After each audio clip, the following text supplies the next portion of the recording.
Hi, I'm Luke Johnson, and today I'll be doing a book review of Edward Harris's Man's Ontological Predicament, a detailed analysis of Soren Kierkegaard's concept of sin with special reference to the concept of dread. Edward Harris's doctoral thesis analyzes with great precision Kierkegaard's typology of sin, which Harris claims had never been done prior to his publication in 1984.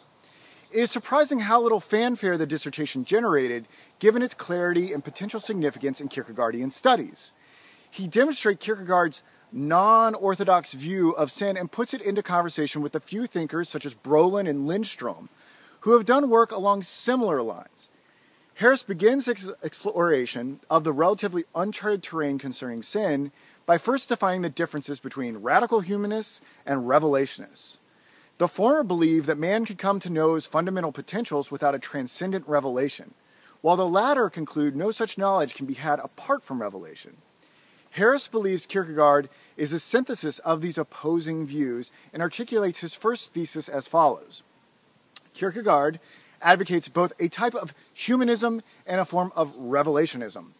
Harris wonders why Kierkegaard uses such a religiously loaded term as sin to describe our unactualized fundamental potentials, if we can know them in part humanistically.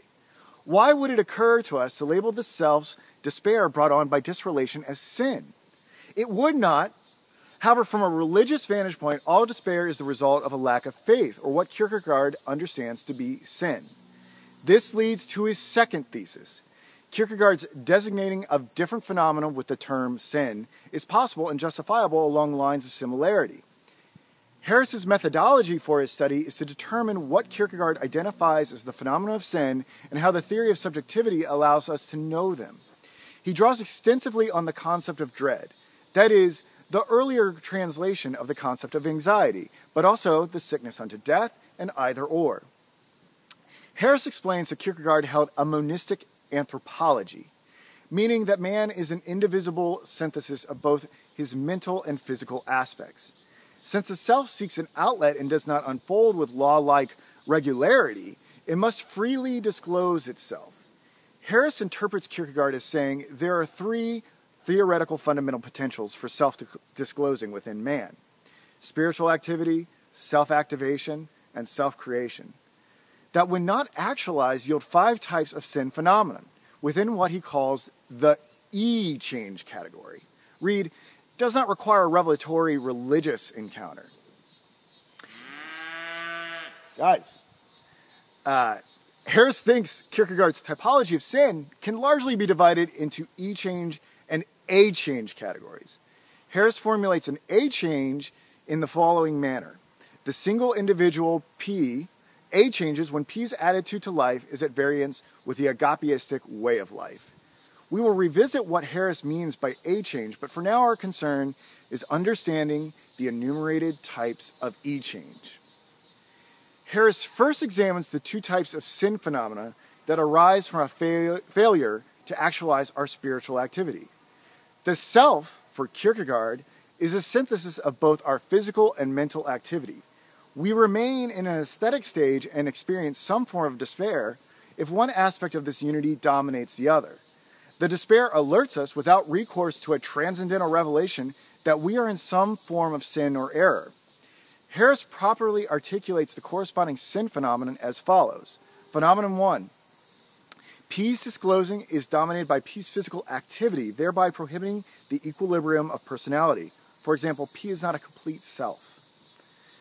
And phenomena 2, P's disclosing is dominated by P's mental activity, thereby prohibiting the equilibrium of the personality, i.e. P's nature does not function as a whole. If the equilibrium is not attained, man makes no use of his freedom and is trapped in negative sensuousness. 2 further types of sin phenomena, or E-change, occur when we fail to self-activate, meaning fatalism or externalism is used as a cover to not choose oneself. They are as follows. Phenomenon 3. P's disclosing is dominated by a force external to P's own power, i.e. P attempts to cast off the responsibility for choice. And phenomenon 4.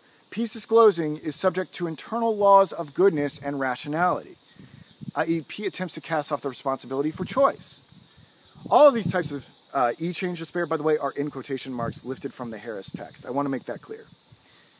The fifth type of sin phenomena occurs when man dismisses his power to create meaning or pursue goals. Thus, phenomenon 5 is articulated as P's attitude to life is not created by P himself in accordance with P's primordial freedom, i.e., P attempts to cast off the responsibility for choice.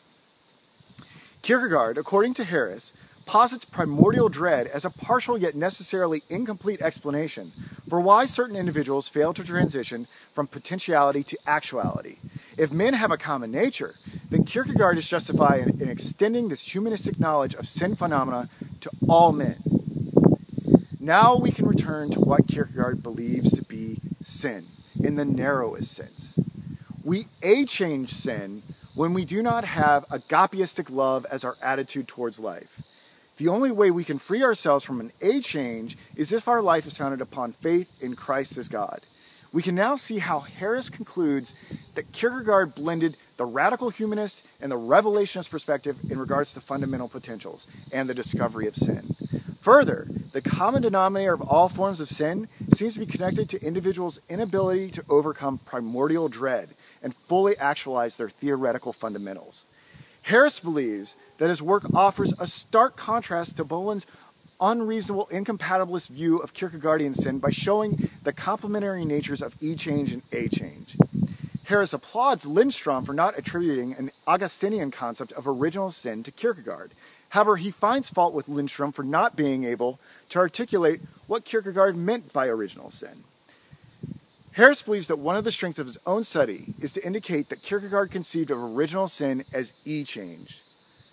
There is much to grapple with in Harris's fascinating exploration of sin. One has to ask if Harris has really presented a Kierkegaardian alternative to the classical Christian understanding of original sin. Further, one's curiosity has to be aroused by the implications of a non-Augustinian account of sin. What are the theoretical ramifications of Kierkegaard protesting against what many see as a central tenet of the faith? The only really egregious error within this text is Harris's categorization of Kierkegaard as someone unable to overcome the sin of A-change. Harris concludes that Kierkegaard cannot be considered an individual that lived with the agapeistic attitude, given how much he lamented the difficulties of living in the Christian truth. This judgment seems erroneous because it is unclear how much Kierkegaard identified himself with the personal confessions of his pseudonyms. And even if Kierkegaard unambiguously stated that he lived and died for the truth, only God can know the authenticity of his agapeistic attitude. Okay, my name is Luke Johnson. I'm a personalized humanities instructor here in the Northern Virginia area. You can contact me at 703-727-2184 or at philosophyluke@gmail.com. I work with individuals using an Oxford tutorial system to improve their writing, their college essays, to help them learn things that maybe they neglected in their youth and they want to revisit later on. Subscribe to my YouTube channel. I'm building an online educational platform. These videos are serving as practice for that. We can also meet online and do this sort of thing. I won't have cows when we do that because it can be distracting. Okay, bye.